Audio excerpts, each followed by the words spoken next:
에베소서 6장 10절에서 17절 하나님의 말씀을 들으십시오. 끝으로 너희가 주 안에서와 그 힘의 능력으로 강건하여지고 마귀의 관계를 능히 대적하기 위하여 하나님의 전신 갑주를 입으라.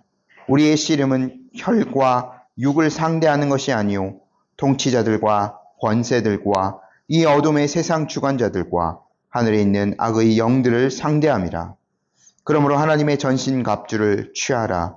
이는 악한 날에 너희가 능히 대적하고 모든 일을 행한 후에 서기 위함이라. 그런즉 서서 진리로 너희 허리띠를 띠고 의의 호심경을 붙이고 평안의 복음이 준비한 것으로 신을 신고 모든 것 위에 믿음의 방패를 가지고 이로써 능히 악한 자의 모든 불화살을 소멸하고 구원의 투구와 성령의 검 곧 하나님의 말씀을 가지라. 아멘. 제가 잠시 기도하겠습니다. 하나님 아버지, 오늘도 저희들이 주님의 귀한 말씀 앞에 섭니다. 주님, 주의 성령께서 이 귀한 말씀들을 온전히 비추어 주시고 이 말씀 안에 담긴 하나님의 뜻을 저희가 밝히 깨달아 알아갈 수 있도록 귀한 은혜를 베풀어 주옵소서. 이 말씀을 듣고 전하는 모두가 하나님의 은혜로 충만하여지는 시간 되게 하여 주시고 저희가 순종으로 마땅히 하나님 앞에 영광 올려드릴 수 있도록 인도하여 주옵소서. 예수님의 이름으로 기도드립니다. 아멘.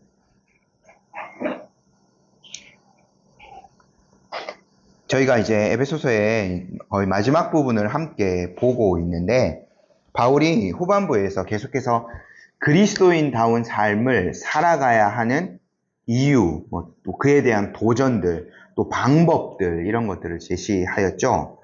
바울이 여러 가지로 표현했습니다. 에베소 성도님들은 하나님을 본받는 자가 되십시오. 거룩한 자가 되십시오. 여러분들은 빛의 자녀이기 때문에 빛의 자녀처럼 행하십시오. 지혜 있는 자처럼 살아가십시오. 세월을 아끼셔야 합니다. 그리고 성령으로 충만하십시오. 그리고 관계에 있어서는 상호 존중하는 모습을 가지고 모든 사람을 대하십시오. 이런 권면들을 많이 했습니다. 저희가 특별히 이제 3주 정도에 걸쳐서는 가정에 해당되는 내용들도 살펴보았는데요. 근데 저희가 이렇게 몇 주 동안 그리스도인다운 삶을 살아가야 되는 모든 종합적인 것들에 대해서 함께 이제 살펴보았는데 저희가 한번 고민해 볼 점은 있는 것 같아요. 그러니까 우리가 이게 바울이 앞부분에서 이미 저희가 지금 에베소서 오늘이 20번째거든요. 거의 5달 동안 지금 에베소서를 나누고 있는데 1장부터 3장까지는 어떻게 그리스도인이 되었는지 하나님의 계획부터 바울이 이야기했어요. 그리고 4장부터는 그 그리스도인다운 삶의 그 가치, 그리스도인다운 삶을 살아가야 되는 권면들, 방법들 이런 것들을 쭉 바울이 이제 가르쳤는데 근데 이제 그 내용들을 안다고 해서 저절로 우리의 삶이 이렇게 정말 하나님의 기준에 맞게 잘 살아가지는가 하는 거죠. 그것들 이제 배운다고 해서 자동으로 저희가 컴퓨터 프로그래밍 같은 거 짜면 입력 값을 넣으면은 딱 이렇게 그 결과물이 산출이 되잖아요. 요즘 저희 아이들도 코딩 이런 것들을 배우고 있는데 그거 하면 저절로 이제 뭔가 결과가 딱 나옵니다. 입력한 식만 이렇게 틀리지 않으면 정확한 값이 산출이 되는데 우리 같은 경우에는 이 모든 것들을 내용적으로 잘 이해했다고 해서 그리스도인다운 삶이 딱 그렇게 딱 정답으로 우리의 인생 가운데 딱 이렇게 산출이 되는가? 그렇지 않죠. 우리의 실존의 삶들을 보면 이 내용들을 충분히 잘 교리적인 것들, 윤리적인 것들 잘 이해하고 있다 하더라도 우리가 얼마나 연약해요. 얼마나 삶에서 많이 사실 실패합니까? 또 우리 주변에는 환경에 연약함들, 죄를 지을 수 있는 환경에 많이 노출되어져 있죠. 그리고요, 악한 세력들도 늘 우리의 삶을 넘어뜨리려고 부단히 공격합니다. 우리가 거룩하고 정결하고 합당한 삶을 살아가는 것을 많은 요소들이 교묘하게 방해하고 있죠. 그래서 저희가 안팎으로 사실 맞서 싸워야 됩니다. 그런 적들과 어떻게 우리가 맞서 싸워서 이길 수 있는가를 배우는 것, 또 그거를 실제로 적용해 보는 것, 실제 전투에서 이기는 것, 이것들이 매우 중요하다고 하겠죠. 그래서요, 바울이요, 이 에베소서 서신의 마지막 부분에서는 굉장히 사실은 중요하게 또 제시하고 있는데, 그리스도인의 영적인 싸움에 대해서 제시하고 있는 거예요.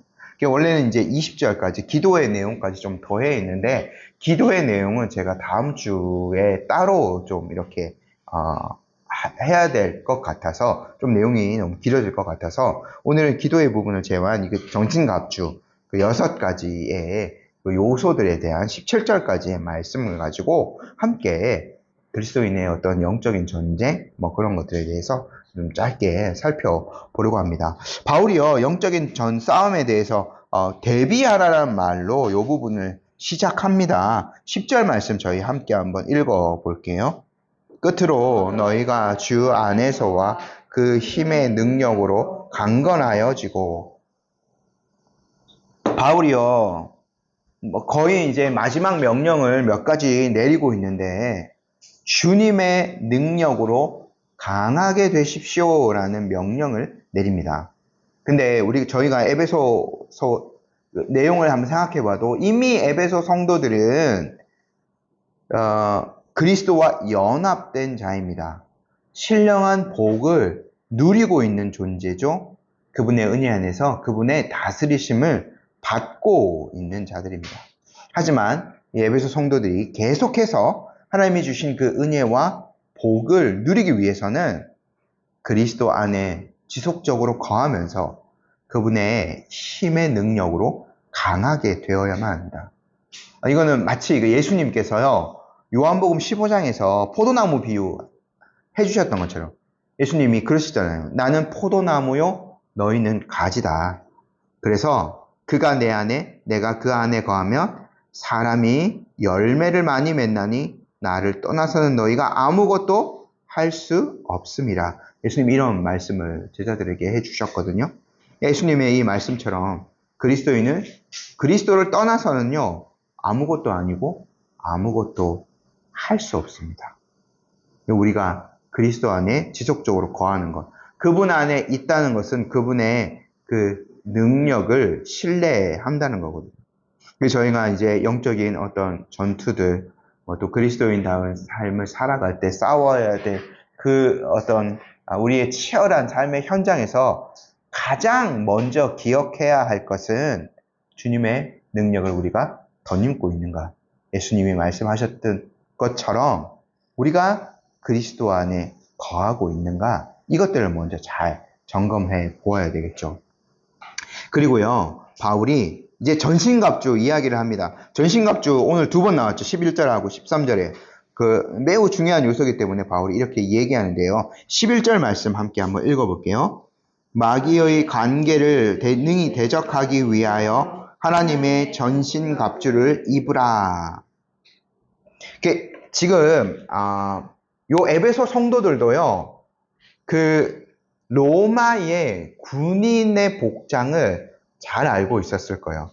그리고요, 바울이 요 서신서를 썼을 때 지금 옥중에 갇혀 있잖아요. 그래서 이렇게 바울이 빌립보 감옥에 갇혔을 때처럼 그 정도로 이제 착고에 처해고 하지는 않았지만 로마의 군사들이 항상 바울의 집 안에 있어서 가택연금 정도라고 말씀드렸죠. 그래서 로마의 군인을 바울이 항상 보고 있어요. 그 시각적인 이미지를 활용하여서 하나님의 전신갑주를 취할 것들을 이야기하거든요. 그러니까 로마의 그 보병의 복장을 바울이 다 하나하나 가지고 와서 전신갑주의 내용들을 이야기하는 겁니다. 당대의 사실은 최고의 그 군사력을 보유하고 있었죠. 그러니까 오늘날에도 뭐 각종 뭐 군인들의 복장을 보면 각종 뭐 좋은 어떤 그 신소재라고 할 수 있죠. 그것들이 다 군인들의 복장 안에 있습니다. 그래서 뭐 헬멧이라던가 뭐 이런 옷이라든가 정말 좋은 소재로, 그리고 총알이 이제 뚫을 수 없는 그런 소재로 좋은 어떤 군인들의 복장을 보면 다 그렇게 이제 입고 있는데, 당대의 로마의 군사들도 최강이었어요. 사실상 어느 누구도 로마의 군대를 이길 수 없었죠. 뭐 저희가 뭐 이렇게 그 로마의 어떤 그 시대를 나타내는 뭐 영화들 있잖아요. 뭐 배너도 있긴 하지만 뭐 이렇게 뭐 글래디에이터라든가 뭐 이런 영화들 보면 로마의 군사의 복장이 잘 이렇게 나오는데, 뭐 깃털 장식이 달린 그런 투구를 쓰고 있고, 갑옷을 입고 있고, 허리띠를 메고 있고, 그 각반, 이 다리 보호대 이런 것들 차고 있죠. 그리고 군화, 온 몸이 다 무장을 하고 있습니다. 그리고 이제 그 찌르는 어떤 무기로는 칼, 뭐 단창 2개, 뭐 이 정도를 이제 보유하고 있고요. 로마의 그 군사 전투력이 최고였죠. 바울이 이런 시각적인 이미지를 활용하여서 하나님의 전신갑주를 취하라 라고 말하고 있어요. 그래서 적을 맞서 싸워야 되는데 11절에 적이 누구예요? 마귀라고 이야기하고 있습니다. 마귀의 관계를 능히 대적하기 위하여서 이런 전신갑주를 취하라 라고 바울이 이야기하고 있습니다. 마귀는요, 여기서 바울이 말하는 이 마귀라는 거는 악한 영들의 우두머리격인 존재예요. 성경에 나오는 표현을 몇 가지만 보면, 처음부터 범죄한 자, 뭐 살인한 자, 뭐 거짓말쟁이며 거짓의 아비, 또 사도 요한은 마귀를 요한계시록에서 온 천하를 속이는 자, 사탄, 요렇게 부르고 있습니다. 사탄의 또 다른 이름이 바울이 지금 사용한 여기에서 말하는 마귀라고 할 수 있는데, 뭐 마귀는 자신을 광명한 천사로 가장하면서 간사한 계략으로 성도들을 속이고 넘어지게 합니다. 그래서 바울이요, 간계라고 표현했죠. 속이려고 꾸미는 교활한 음모를 말해요. 한번 생각해 봅시다. 마귀가요, 처음부터 막 이렇게 정말 이렇게 우리가 흔히 아는 그런 괴물처럼 이렇게 나오진 않았어요. 참으로 교묘하게 첫사람 아담에게 접근했죠. 뱀의 모습을 하고 나타나서 참과 거짓을 교묘하게 섞어서 첫사람 아담과 하와를 넘어지게 했어요.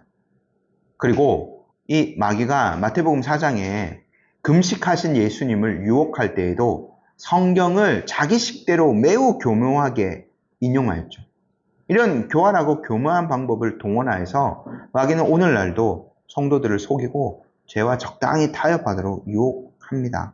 바울도 이를 너무나 잘 알고 있었기 때문에 하나님의 전신갑주로 무장해야 된다고 명령하죠. 이 싸움의 대상을 조금 더 세분화해서 바울이 제시하거든요. 12절 말씀 함께 저희가 읽어볼게요. 우리의 씨름은 혈과 육을 상대하는 것이 아니요 통치자들과 권세들과 이 어둠의 상주관자들과 하늘에 있는 악의 영들을 상대함이라. 제가 이 부분 새 한글 성경으로 한번 좀 읽어드려 볼게요. 우리가 맞서 싸울 상대는 피와 살을 가진 사람이 아니기 때문입니다. 도리어 지배자들, 권력자들, 이 어둠의 세상을 휘어잡고 있는 자들, 하늘에 있는 악한 영들이기 때문입니다.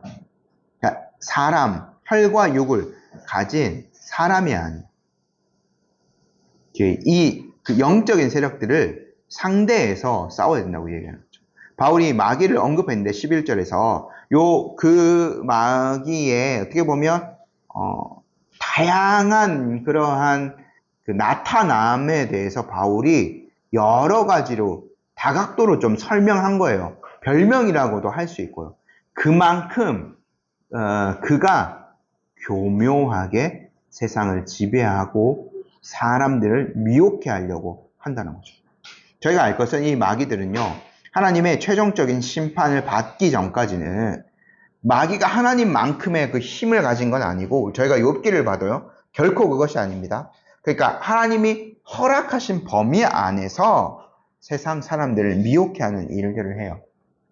그래서 이 바울이 통치자들, 권세들, 뭐 이 어둠의 세상 주관자들이라고 표현한 거는 이 인간 세계를 그 마음껏 악으로 통치하는 것이 어느 정도까지는 성립되어 있기 때문에 그러한 거.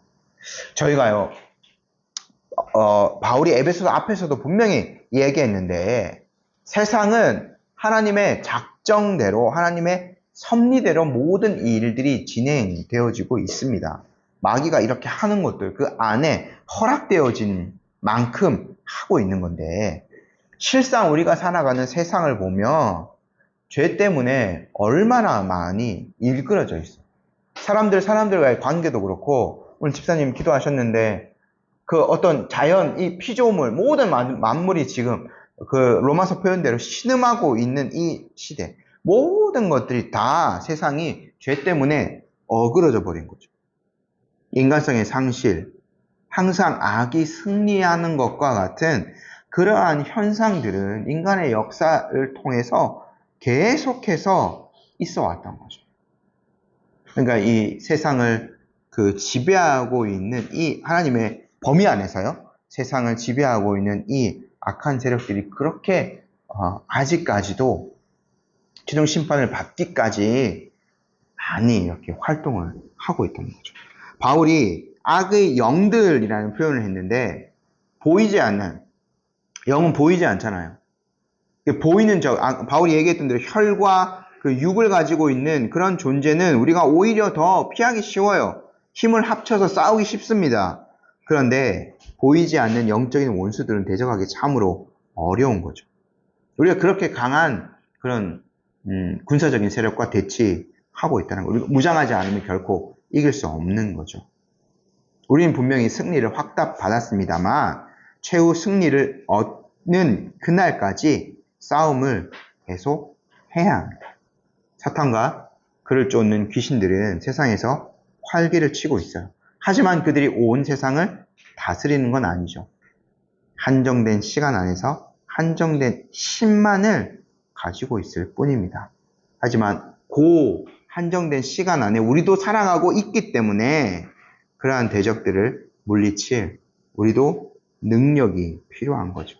성령의 능력, 전신갑주를 취하여서 그 전쟁에서 이겨야 합니다. 근데 우리가 여기서 이제 그 강론으로 넘어가기 전에 한 가지 생각해 볼 건, 그럼 하나님은 왜 그러한 그 존재들을 예수님께서 완전히 다 십자가상에서 부활하셨을 때 완전히 다 밟아버리시지, 왜 그 악한 세력들이 이 세상에 남아 있어서 세상 전체가 또 거기서 살아가야 하는 성도들도 이렇게 힘들게 살아가야 하는가 생각해 볼 수 있습니다.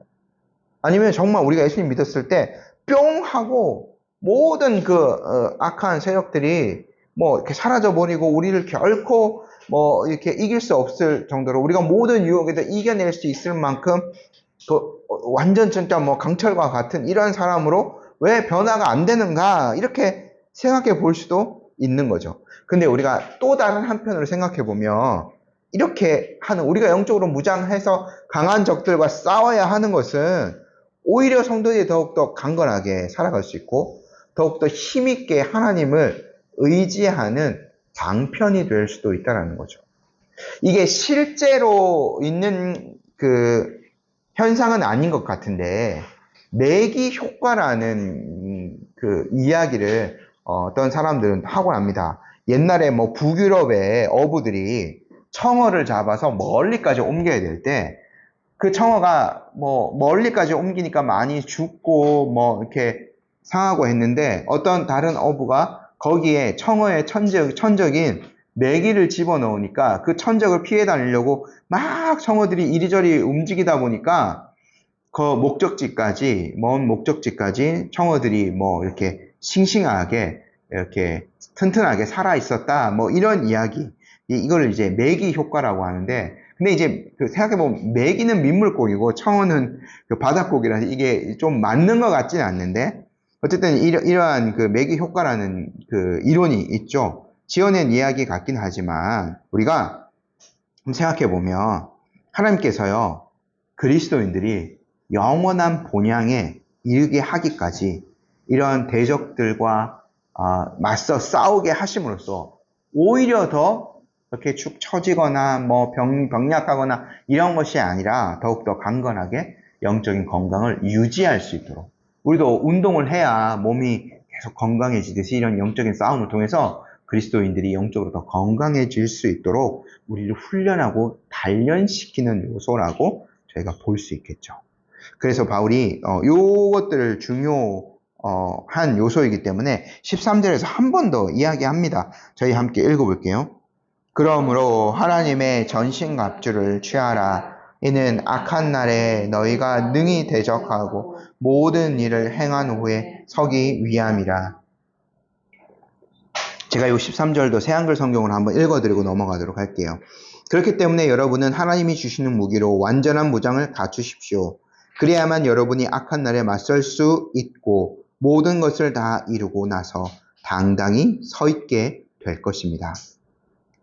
바울이 얘기하는 요점은 요거예요. 한 번 더 전신갑주를 취할 것 강조하는 것과 함께 전신갑주를 취하지 않고 영적인 전쟁에서 승리할 수 있는 길은 없다라는 것을 13절에서 강조하고 있는 거예요.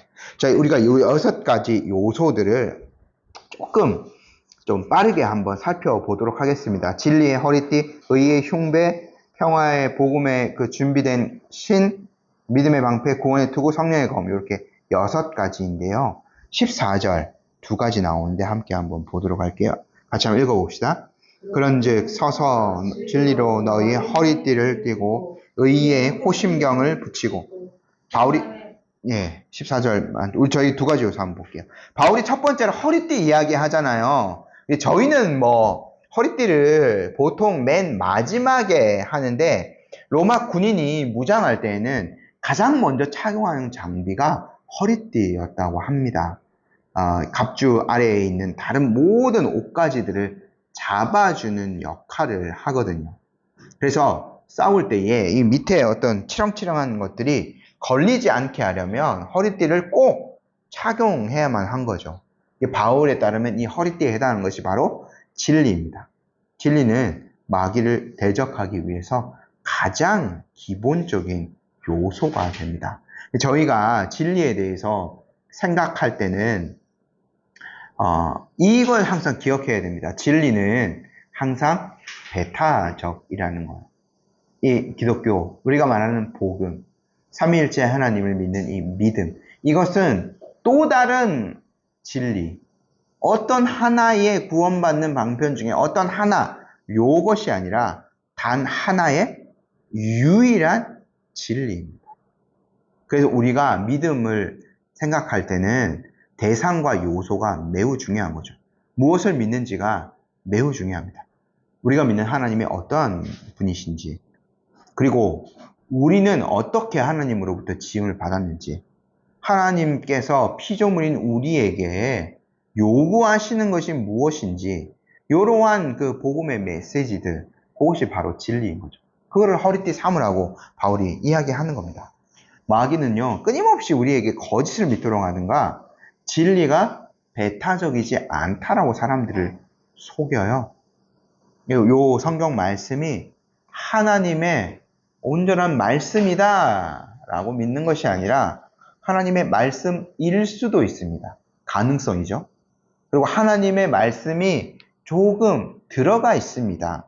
요렇게 이제 속이기도 하죠. 전체 성경이 하나님의 말씀입니다. 그리고 이제 자기의 식대로 편한 대로 성경을 해석하게 만들어버립니다. 이것도 다 교묘하게 사람들을 속이는 거죠. 그렇기 때문에 우리가 이 진리 안에 서 있는 것이 매우 중요합니다. 성경을 해석할 때도 제가 여러 차례 좀 말씀을 드렸는데 사도적인 그 성경 해석, 그 사도들이 어떻게 주님의 말씀을 해석했는가, 이러한 식대로 저희도 성경을 볼 수 있도록 부단히 노력하는 것들이 필요한 거죠. 두 번째 요소는 의의 호심경입니다. 장비입니다. 14절에 그대로 나오고 있는데 가슴을 보호하기 위한 장비죠. 보통 뭐 단단히 금속, 그러니까 단단한 금속으로 씌운 가죽으로 되어 있습니다. 예전 저희 성경에는 이제 흉배라고 했죠. 가슴에 붙였기 때문에. 이거는 이제 평상시에는 벗어두었다가 전투 시에만 착용하는 방어 무기였습니다. 호심경, 이 가슴을 보호한다는 것은 가장 중요한 장기들이 여기 있지 않습니까? 심장, 폐, 뭐 이런 것들이 이제 여기 있기 때문에 필수적인 것들을 보호하는 요소가 된다는 거죠. 하나님의 의가 사람의 가장 큰 보호막이 된다는 겁니다. 죄를 막아서는 가장 큰 보호 장비인 거죠. 생각해 보십시오. 그리스도의 그 의로 새롭게 된 사람들, 죄의 유혹에 흔들릴 수 있어요. 잠시 흔들릴 수 있지만, 하지만 우리에게 있는 의는 하나님의 의입니다. 그리스도께서 그 모든 공로를 통하여서, 십자가의 죽음을 통해서 획득하신 의가 우리에게 온전히 전가되어졌어요. 물론 우리가 죄 때문에 넘어질 때도 있을 수 있지만 이 의를 하나님이 한번 주셨던 의를 다시 걷어가지 않으세요. 근데 마귀는 우리가 죄를 지을 때마다 우리를 지어 흔들죠. 네가 그렇게 사는 걸 보니, 너 또 그런 죄를 짓는 걸 보니 너는 이미 글러먹은 사람이다. 너는 그리스도인을 할 수 없어. 이렇게 우리가 연약해질 때마다 마귀가 우리를 흔들기도 합니다. 근데 우리가 그럴 때마다 우리에게 있는 그 호심, 우리의 보호막이 무엇인가? 바로 그리스도의 의라는 것을 생각해야 되는 거죠. 그리스도의 의가 우리를 구원했습니다. 그래서요, 우리가 로마서 7장에서 8장 넘어갈 때 7장에 죄 때문에 괴로워하는 그 실존의 죄 때문에 괴로워하는 사람의 모습이 나오죠. 하지만 8장에서 뭐가 나옵니까? 그러므로 이제 그리스도 예수 안에 있는 자에게는 결코 정죄함이 없나니 이는 그리스도 예수 안에 있는 생명의 성령의 법이 죄와 사망의 법에서 너를 해방하였습니다. 이게 우리가 두르고 있는 의의 호심경입니다. 우리를 죄로부터 해방시켜 주신 분, 우리를 그런 마귀의 정죄로부터 구하여 주신 분은 바로 그리스도, 하나님의 아들이시죠. 그분의 의가 우리의 의가 되기 때문에 우리는 결코 흔들리지 않을 수 있습니다. 세 번째, 신발인데요. 함께 15절 읽어보겠습니다. 평안의 복음이 준비한 것으로 신을 신고, 군인이 맨발로 전투에 나갈 수는 없죠. 튼튼한 신발을 신어야 됩니다. 그래서 로마의 군인은요, 우리 그런 뭐 운동할 때 신는 그런 스파이크처럼 징이 박힌 신발을 신었다고 합니다.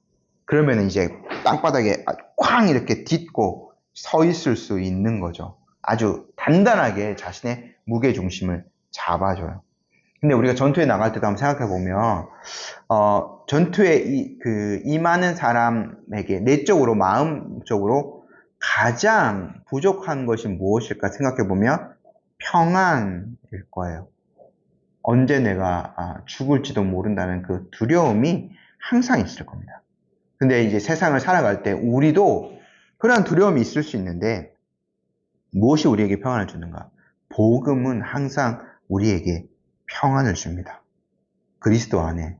아까 그 포도나무 비유를 말씀드렸다시피 예수 그리스도 그분 안에 우리의 삶이 있다는 사실 자체는 우리의 영혼과 육체가 가장 평화를 누릴 수 있게 해주는 요소인 거죠. 그러니까 로마의 군인들이 신발을 통해서, 징이 박힌 신발을 통해서 달려오는 적군들을 이렇게 피하지 않고 굳건히 서서 맞서 싸울 수 있었던 것처럼 저희도 이 복음의 신발을 신고 있으면 어떠한 것에도 흔들리지 않는 무게중심을 잡을 수 있는 거죠. 그래서 쉽게 넘어지지 않을 수 있습니다. 그리고 신을 신고 어디든 갈 수 있는 거죠. 어디든 가서 싸울 수 있습니다. 성도들이 이 복음의 신발을 신고 이 복음을 통해서 하나님과 화평을 누리고 다른 성도들과도 화평을 누리는 것은 악한 영들과 싸울 수 있는 가장 든든한 신발, 견고한 발판이 되는 거죠. 네 번째 요소가 방패인데요. 16절 말씀 함께 읽어봅시다. 모든 것 위에 믿음의 방패를 가지고 이로써 능히 악한 자의 모든 불화살을 소멸하고. 당대의 방패가요, 작지 않습니다. 로마의 군인이 전신을 보호하는데 썼던 방패이기 때문에 직사각형 모양으로 굉장히 커요. 길이가 120cm, 요 폭은 75cm입니다. 두께는요, 손바닥 넓이 정도라니까 이만큼 두꺼운 그 나무를 가지고 만드는 거예요. 두꺼운 나무판 2개를 붙여서요, 이렇게 겉면에는 천을 씌우고 그 위에 송아조 가죽을 덮었다고 합니다. 그래서 굉장히 강하고 화살들을 이제 막을 수 있는 거죠. 불화살도 이 정도면 막을 수 있는 겁니다. 그리고 이 방패들을 여러 개 이렇게 연결해서 이렇게 막으면 마치 그 작은 그 성처럼 우리 진영을 보호할 수 있는 거죠. 바울은요, 믿음을 이 방패에 비유합니다. 마귀가 계속 화살을 쏘죠. 불화살을 쏩니다. 의심의 화살을 쏘고 유혹의 화살을 쏘고 허영의 화살을 계속 쏘아댑니다. 그럴 때 바울은요, 이러한 것들로부터 유혹당하고 공격당할 때 믿음을 통해서 하나님의 능력을 붙들라라는 것들을 강조하신 거죠. 이 방패, 하나님이 우리의 방패가 되신다는 것은 시편에서 자주 등장하는 표현이지 않습니까? 제가 91편만 대표로 갖고 왔는데 들어보십시오. 그가 너를 그의 깃으로 덮으시리니 내가 그의 날개 아래 피하리로다. 그의 진실함은 방패와 손방패가 되시나니 너는 밤에 찾아오는 공포와 낮에 날아드는 화살과 어두울 때 퍼지는 전염병과 밝을 때 닥쳐오는 재앙을 두려워하지 아니하리로다. 1000명이 내 왼쪽에서 10,000명이 내 오른쪽에서 엎드러지나 이 재앙이 내게 가까이 하지 못하리로다. 어떠한 재앙도 가까이 하지 못하는 것. 하나님이 우리의 방패가 되시기 때문에. 마귀도 계속해서 이렇게 공격을 하죠. 여러 종류의 유혹, 시험, 의심, 절망, 거짓된 가르침을 동원해서 성도들을 때로는 교회까지 무너뜨리려고 애쓰고 있습니다. 그러나 그런 모든 불화살들을요, 믿음의 방패를 가진 성도들, 즉 주님의 강한 능력을 믿고, 아까 주님이 자체가 방패가 되신다 하지 않습니까? 그의 날개 아래 우리가 피할 수 있다고 시편 기자가 말하지 않습니까? 그 주님의 능력을 신뢰하는 사람들은 결코 그 공격들이 이길 수 없는 거죠. 믿음의 방패는 모든 것들을 막아낼 수 있습니다. 마지막 방어 장비는 투구이고요. 또 공격형 무기도 하나 나옵니다. 검. 17절에 다 나오는데 저희 함께 한번 읽어볼게요. 구원의 투구와 성령의 검, 곧 하나님의 말씀을 가지라. 이 투구는요, 아까 말씀드렸다시피 깃으로 장식된 금속 보호 도구입니다. 머리에 이렇게 딱 쓰는 거. 때로는 얼굴 전체를 이렇게 감싸는 투구도 있었습니다. 이것도요, 호신경과 마찬가지로 평소에는 쓰지 않았지만 전투에는 필수적으로 착용해야만 했습니다. 박윤선 목사님이 요 구원, 그러니까 그 17절에 나오는 구원의 투구의 요 구원을 현재 우리가 받은 구원도 이야기하지만 그 내세에서 완성될 영광스러운 구원이라고 해석을 하시더라고요. 그래서 이거를 투구 삼는 것은 우리가 받은 그 구원에 대해서는 감사하고 확신을 해야 되고, 또 내세에 영원히 이르게 될 그것에 대해서는 소망을 가지고 있어야 되는 거죠. 마라나타의 신앙으로 소망을 가지고 또 살아야 되는 거예요. 그래서 그 소망이 위로 향하는 것이기 때문에 우리의 가장 신체 높은 곳에 요 구원의 투구를 쓰게 되는 거죠. 마지막으로 공격형 무기가 등장하는데 바로 성령의 검입니다. 이거는요, 로마 군인이 적들과 싸울 때 사용하던 약 60cm 정도, 폭 5cm 정도의 짧고 예리한 칼을 가리키는 겁니다. 보통 이제 사람들이 오른손잡이이기 때문에 왼손으로는 아까 그 말했던 방패를 잡고 있었을 거고, 오른손에 칼을 들고 가서 이제 다가오는 적들과 싸웠을 것으로 보이는데, 이 그 말씀을 가지고 적들을 공격하는 것, 적들을 이겨내는 것에는 예수님이 가장 큰 모범을 보여주셨죠. 아까 말씀 이제 드렸다시피, 마귀의 유혹을 받으셨을 때, 하나님의 모든 말씀의 능력으로 예수님이 그 모든 유혹들을 이겨내셨습니다.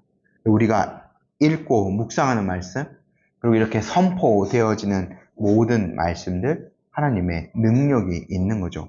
우리가 이로써 마귀를 적극적으로 대적할 수 있습니다. 야고보 사도가 그런즉 너희는 하나님께 복종할지어다 마귀를 대적하라 그리하면 너희를 피하리라. 마귀를 대적하는 가장 큰 힘이 바로 성령의 검, 하나님의 말씀인 거죠. 우리가 이 말씀을 가지고 있다. 그냥 가지고 있다. 이게 자체가 능력이 아니라 말씀을 읽고 듣고 신뢰하고 말씀에 순종하는 것. 그 행실이 바로 마귀를 대적하는 거죠.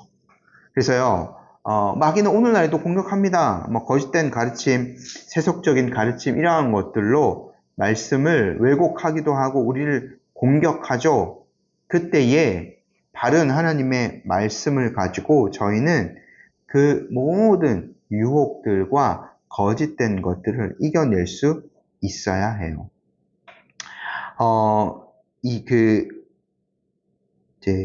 존 버니언이 쓴 철로역정, 성도님들도 읽어보셨는지 모르겠는데, 언제 하루는 제가 어린이 그 철로역정을 가지고 아이들에게 밤마다 이것들을 다 읽어준 적이 있거든요. 근데 그때 가장 재밌었던 장면 중에 하나가 주인공인 크리스천이 그 마귀의 대장격이라고 할 수 있는 아볼로온과 전투하는 장면이에요. 근데 이제 마귀와 전투하는 장면은 분명히 이 전신갑주를 바탕으로 하고 있는데, 왜냐면 그 아볼로온과 전투하기 전에 크리스천이 아름다움의 성에서 전신갑주로 미리 딱 무장을 하거든요. 그리고 이제 다시 길을 나섰을 때 엄청난 대적인 이 아볼로온과 싸우게 됩니다. 그 싸움에서 거의 질 뻔하다가 크리스천이 승리하게 되는데, 제가 그 장면만 한번 읽어드릴게요. 그러나 이때 하나님이 그를 도와 아볼로온이 마지막 일격을 가하려는 순간 크리스천은 손을 뻗어 놓쳤던 칼을 집어들었다. 그러고는 아볼로온에게 치명적인 일격을 가하면서 말했다. 나의 대적이여, 나로 인하여 기뻐하지 말지어다. 나는 엎드러질지라도 일어날 것이요. 치명상을 입었는지 아볼로온이 뒤로 물러섰다. 크리스천은 다시 덤벼들었다. 그렇다. 이 모든 일에 우리를 사랑하시는 이로 말미암아 우리가 넉넉히 이기느니라. 이렇게 이제 무시무시한 적인 아볼로온을 방어만 한 것이 아니라 이제 하나님의 말씀을 검으로 이기게 되는데, 그러니까 크리스천이 다 말씀이죠. 시편 말씀, 그리고 이제 신약의 말씀들, 이러한 것들을 가지고 결국에는 승리하게 되는데, 그렇게 마귀가 엄청난 공격을 해올 때 우리가 평소에 들었던 말씀, 읽었던 말씀, 암송한 말씀, 그것들을 가지고 충분히 그 대적들을 물리칠 수 있는 거죠. 이러한 것들을 잘 활용할 수 있도록. 검 그냥 가지고만 있다고 그 자체로 되지 않습니다. 부단히 이것들을 가지고 검을 사용하는 방법들을 익혀야 훌륭하게 적들을 물리칠 수 있는 거죠. 그래서 우리가 평소에 말씀을 가지고 잘 훈련하고 말씀을 사모함으로 계속해서 가까이 하는 것들이 늘 우리에게 필요한 태도가 되는 거죠. 오늘 저희가 6가지 요소들 굉장히 짧게 살펴보았는데, 오늘날에도 마귀는 여전히 활동하면서 성도들을 괴롭게 합니다. 오히려 더 우리를 교묘하게, 이 간계라는 말처럼 정말 우리를 간사하게 공격하고 있는 거죠. 우리 개인의 약점들을 물고 늘어지고요. 우리 안에 있는 탐심, 물질에 대한 탐심, 어떤 성적인 탐욕, 명예에 대한 욕심들, 이런 것들을 엿보고 겨냥해서 우리를 늘 공격합니다. 그리고 교묘하게 요즘 세상의 모든 매체들을 이용하여서 그것들을 이제 우리 안에 계속해서 심어주고 있는 거죠. 그것들을 추구하라고.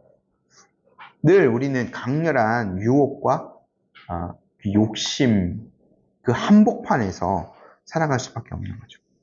근데 이러한 그 마귀의 온갖 계계와 술책이 오늘날에도 이렇게 많이 있는데 우리를 공격할 틈을 늘 노리고 있는데 우리가 어떻게 그냥 있을 수 있겠습니까? 마귀의 끈질긴 시험, 유혹을 능히 이길 수 있을 만큼 전신갑주로 잘 무장하고 있는지를 점검해 보아야 됩니다. 오늘날 그리스도인들 중에는 오히려 맨몸으로 이 악한 영들을 상대하는 자들이 많이 있습니다. 죄의 유혹에 빠져 있으면서도 늘 죄를 짓고 무기력하게 살고 있으면서도 그것들을 인지하지 못하는 그리스도인들도 참 많은 거죠. 나약합니다. 병사가 되기보단 늘 환자의 모습으로 살아가는 그리스도인들이 더 많은 것 같아요. 그렇지 않습니다. 우리는 하나님의 전신갑주를 취해야 합니다. 그리고 그 유혹들, 대적들을 능히 물리쳐야 합니다. 그리고요, 오늘 제가 아까는 설명 안 드렸는데 요 모든 어떤 명령들 있지 않습니까? 그의 힘으로 강건하여지라, 전신갑주를 입으라, 전신갑주를 13절에는 취하라 라고 했죠. 그리고 이제 아까 6가지 요소들 이 모든 것들도 다 명령형인데 요 명령들이 다 2인칭 복수형으로 되어져 있어요. 그러니까 혼자서가 아니라 함께 에베소 교회 성도님 모두가 다 함께 같이 방어하라는 거죠. 이것을 우리가 잘 생각해 봐야 됩니다. 그래서 우리가 교회를 생각할 때도 함께 맞서서 성도들이 하나 되어서 이러한 영적인 전투에 임할 필요가 있고요. 특별히 교회의 전체적인 그 타락들, 교회의 지도자들의 타락에 대해서 우리가 아주 좀 무겁게 여기고 또 무서워할 필요도 있어야 될 것 같습니다. 그런 현상들을요. 그래서 바울이요, 오늘 제가 함께 하진 않았는데 19절에 보면 자기 자신을 위하여서, 나를 위해서도 바울이 기도해 달라고 하죠. 거의 모든 서신서들에서 바울이 이런 부탁을 합니다. 혼자 있으면 바울도 넘어질 수밖에 없는 거죠. 그래서 우리가 교회의 지도자들을 위해서, 전체 교회를 위해서, 우리 성도들 각 개인을 위해서 함께 기도하고 함께 이 전투에 임하는 것들이 필요하죠. 우리 모든 우리 성도님들이 하나님의 전신갑주로 무장하여서 영적인 전투에서 승리하는 삶을 살아가기를 바라고, 저희 교회도 또 이 땅에 있는 이 시대, 동시대의 모든 교회들이 그러한 전투에서 늘 승리하며 하나님의 그 능력들을 더 알렸으면 좋겠습니다. 저희 함께 기도하도록 하겠습니다.